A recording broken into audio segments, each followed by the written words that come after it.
Hello, everyone. As I mentioned many times before, like it or not, but the world does not, in fact, revolve around US elections. So, elections are over, the war continues.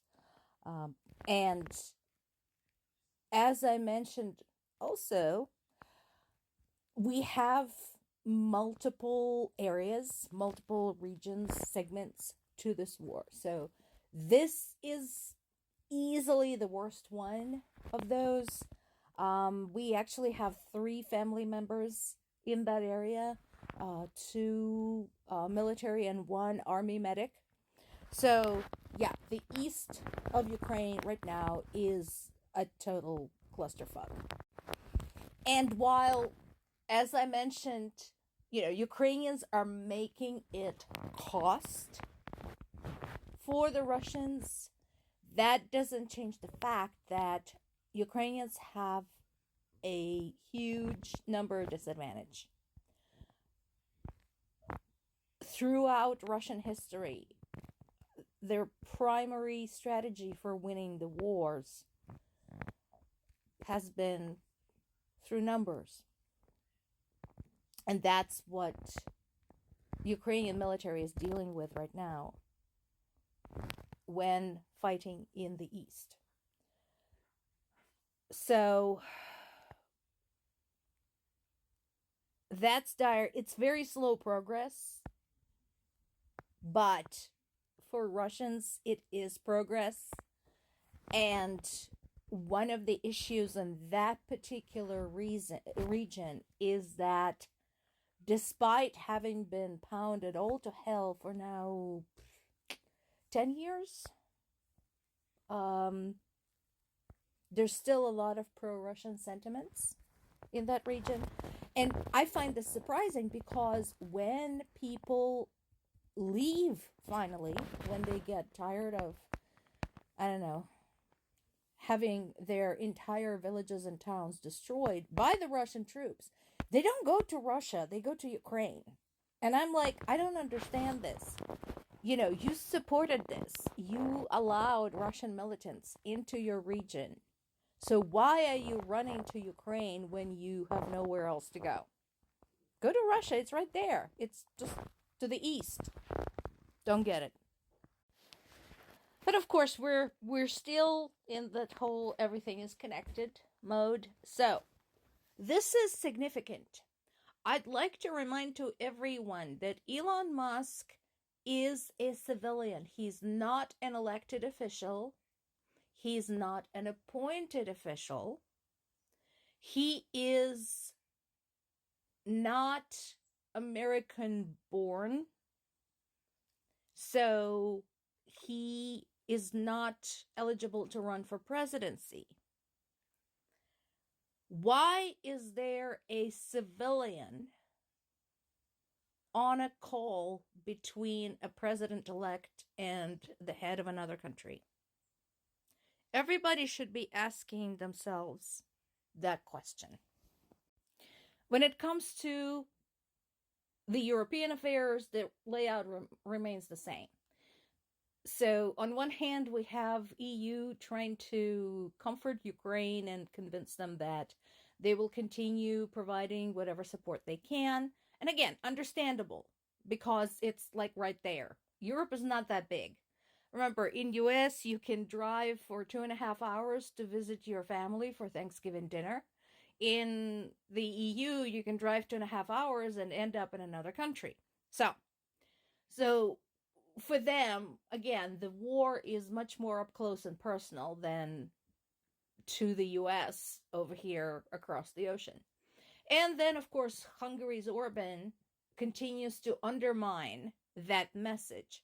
And again, the question a lot of us are asking is this: how is it that NATO was formed, this major alliance, of which Hungary has been a member since May of 1999, and EU was formed, of which Hungary is also a member, and yet there are no ramifications if a member undermines the message of the alliance and of the union.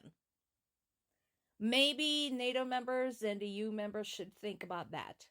Because as long as there are no consequences, Orban will continue doing what he's doing. And that could turn out badly.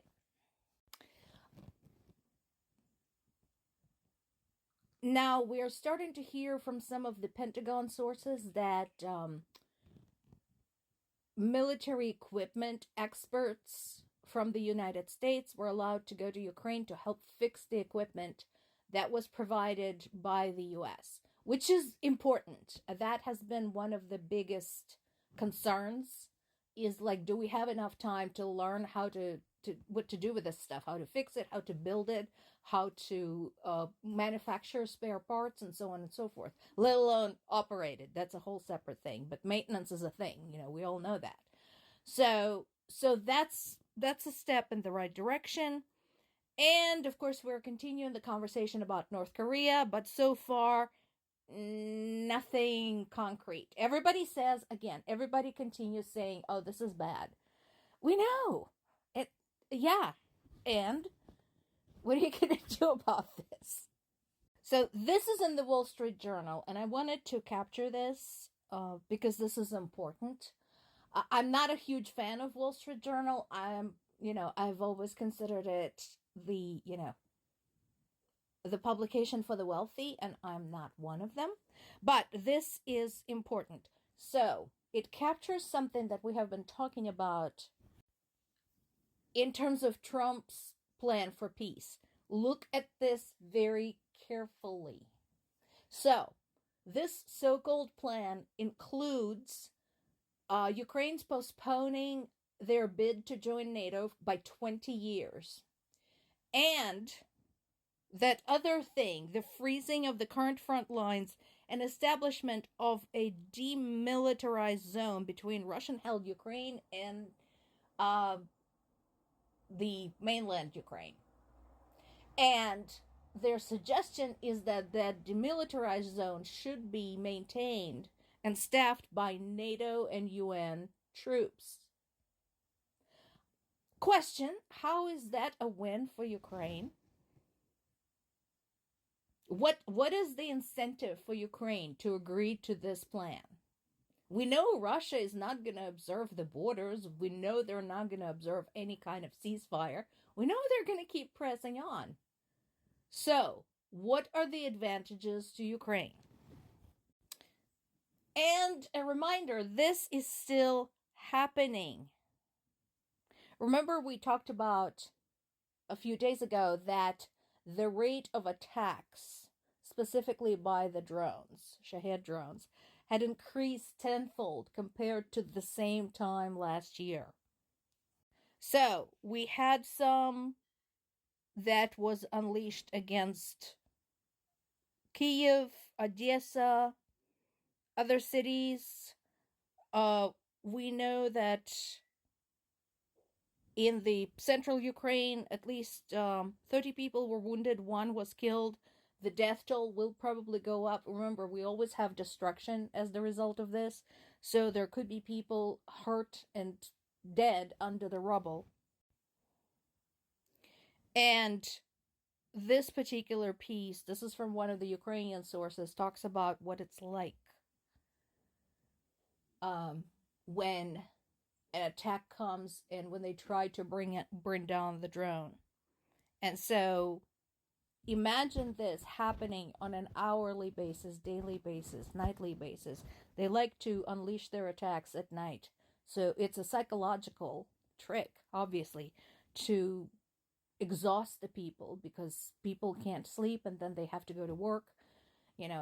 Kids have to go to school. Imagine this. This is what people of Ukraine are going through. And you are telling them to surrender their territory, sit down, and shut up.